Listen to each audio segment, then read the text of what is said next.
Here's three mistakes that brand new resellers make when sourcing inventory. Just before we get into that, for context, my name's AD. I'm a reseller. I've been reselling for the past decade, and during the course of that time, I've done hundreds of thousands in sales.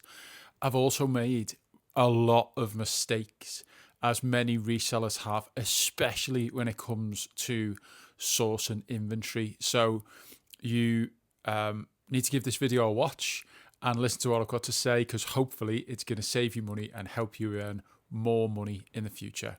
Right, so let's get into the first one then. The first one is buying inventory impulsively. You are doing some sourcing, whatever it might be, online, charity shops, car boot, all of that. Auctions, probably just about the worst one for impulsive purchases is auctions. It's like the urgency, I must buy it now, and then bang, you've bought it, and that was a mistake. I've definitely been there, I've definitely done that. So buying impulsively, what do I mean by that? You're buying it based off what you think it's a good item. When you're sourcing inventory, you're not buying for you. It's so important to get that out of your head. Just because you like it doesn't mean that someone else is gonna like the item.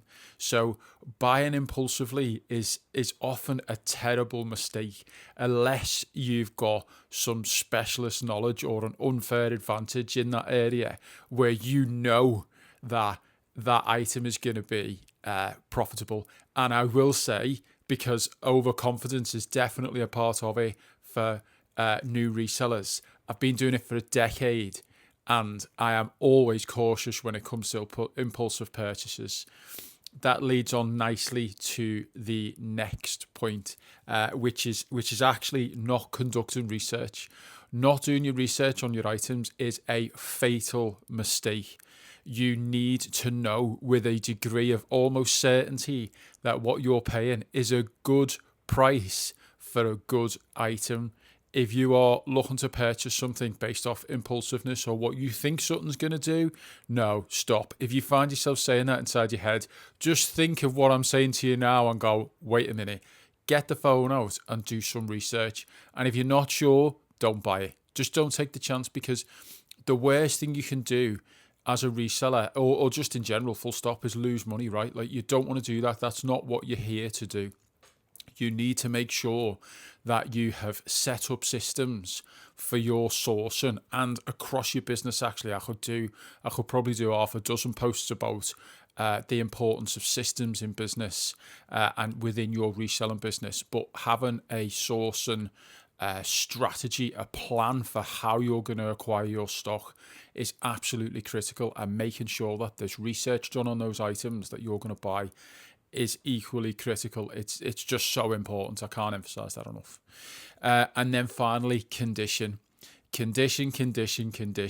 Once you've checked it, you'll find an item. This is what happens in the wild, right? You go out, you find an item, you're like, that is such and such. It's a Gucci bag. Imagine how exciting. And you think it's genuine, right? And then you go, that's going to be worth such and such. You do some initial research and you go, oh my God, that actually is worth such and such, and you're getting close to buying it. Put it in your basket or your trolley, or just keep hold of it for a second and then check the condition again. Because the charity shops, right, are the worst. I won't go into a charity shop anymore, because there's been too many times where I've purchased an item, the lighting is devastating. It's so bad that you can't see anything. And then you get it home and it's either got a stain on it, which is why it's being donated anyway, or it's got a hole in it, sorry. And so there you go. Goodbye, profit. So you need to make sure that you're checking condition, and check your condition when you're slightly less excited about first finding that item. That's a top tip from me. If you found that useful, I make reselling content daily, so make sure you drop us a follow, comments, next one. And if you've got any comments, questions, things like that, just drop them in the comments. I respond to everyone.